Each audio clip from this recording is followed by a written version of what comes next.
It started like an ordinary afternoon at Lincoln High, but no one there would ever forget what happened that day. The new girl, quiet and nervous, had just transferred from another town. Her name was Emma. She was shy, soft-spoken, and always kept her eyes down, the kind of kid bullies loved to target. What they didn't know was that someone was watching. Someone who'd soon teach them a lesson they'd never forget. So before I tell you what happened, make sure you like this video and subscribe to the channel, because this story will remind you why kindness and courage still matter in this world, and why heroes don't always wear uniforms anymore. It all began in the school hallway when 3 seniors decided to make Emma their entertainment. They mocked her clothes, snatched her books, and pushed her against the lockers. Her eyes welled up, but she didn't fight back. She just whispered, "Please, stop." Her voice trembled, but that only made them laugh louder. Standing just a few steps away was a man in a worn-out leather jacket, holding a lunchbox and a construction helmet. His name was Daniel Harris, a single father, a military veteran, and the school janitor. Most kids ignored him. To them, he was just the guy who mopped floors and emptied trash cans. But to those who looked closer, there was something different about him, the quiet discipline in his walk, the unshakable calm in his eyes. When Daniel saw the bullies shove Emma to the floor, something in him snapped, not in anger, but in memory. He saw flashes of another place: smoke, sand, chaos, and the helpless faces of children caught in the middle of a war zone. Back then, he couldn't save them all. But today, right here, he could save one. He set down his lunchbox and walked toward the group. The hallway fell silent. The tallest bully, Jason, turned with a smirk. "Hey, old man, mind your business." Daniel's voice was calm, steady. "I think you boys should apologize to her." Jason laughed. "Or what? You'll clean us up too." A few kids started recording on their phones. Daniel sighed softly and said, "I don't want to embarrass you in front of your friends. Just do the right thing." Jason shoved him. A big mistake. In a blink, Daniel grabbed his wrist, turned it gently but firmly, and guided the boy to his knees. No violence, no aggression, just control. The crowd gasped. "What the? How did he?" Daniel looked around at the students watching.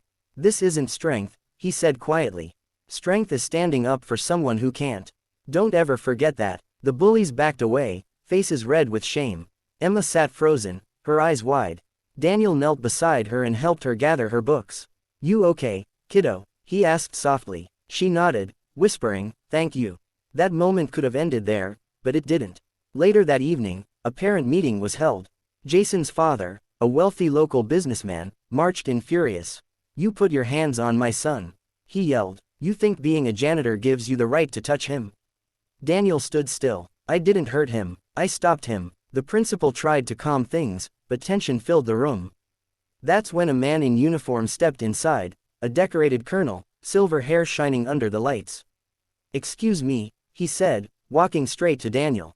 "Sergeant Major Harris." Daniel turned, surprised. "Colonel Reed." The colonel saluted him, right there in front of everyone. The room went dead silent. Jason's father froze. "Wait, you're Sergeant Major Daniel Harris? The one from the 82nd Division?" Daniel nodded quietly. "That was a long time ago." Colonel Reed smiled. "And still one of the finest soldiers I ever served with. You saved lives, mine included." He turned to the principal in the room. "This man is a hero. You're lucky to have him here." No one spoke. Even Jason lowered his head. Emma watched from the corner, tears in her eyes, not of sadness, but of pride. For the first time since coming to that school, she felt safe. The next morning, everything changed. The bullies apologized publicly, and the school decided to start an anti-bullying program, led by none other than Daniel and Emma together. Daniel spoke about respect, courage, and compassion, not as fancy words, but as values that shape real people. Emma, inspired, shared her story of being bullied and how kindness saved her.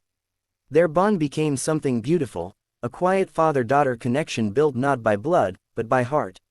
Weeks later, as Daniel finished cleaning the hallway one evening, Emma walked up and said, "You know, when they hurt me, I thought I'd never belong here. But you showed me that one good person can change everything." Daniel smiled, his eyes soft but proud. "You changed yourself, kiddo. I just gave you a push." The camera fades out as Emma walks away smiling, and Daniel looks at the empty hallway, peaceful, quiet, like a mission finally complete. Because heroes don't always wear uniforms. Sometimes, They hold mops, pack lunches, and carry invisible scars, and yet they still protect, teach, and heal others in silence.